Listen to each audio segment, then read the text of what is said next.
प्रभु यीशु मसीह के नाम में आप सभी को जय मसीह की। मेरे दोस्त, एक वचन को बहुत ही गलत तरीक़ा से यूज किया जाता है। इसका मतलब क्या है?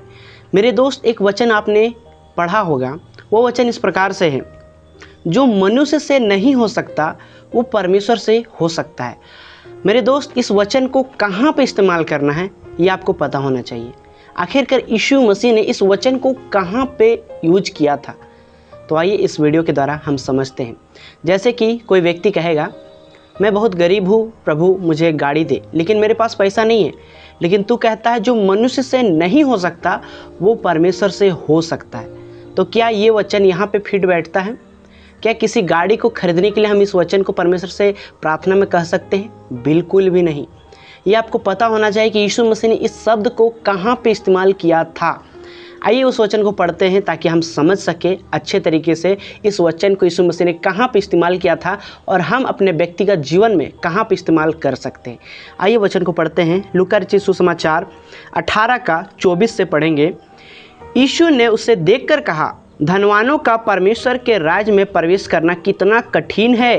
25 में जब देखते हैं, परमेश्वर के राज्य में धनवान के प्रवेश करने से ऊंट का सुई के नाके में से निकल जाना सहज है।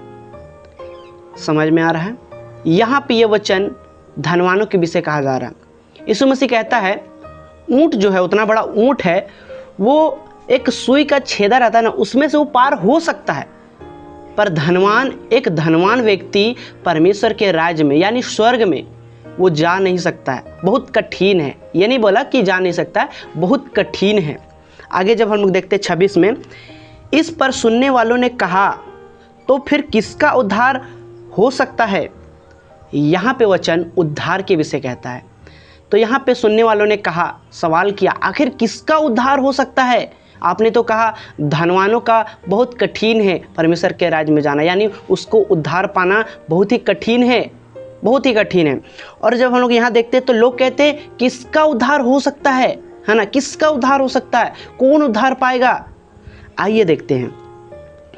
27 में पढ़ेंगे, उसने कहा जो मनुष्य से नहीं हो सकता वह परमेश्वर से हो सकता है। यहाँ पे वचन किसके विषय में कहा गया है? धनवानों के विषय में।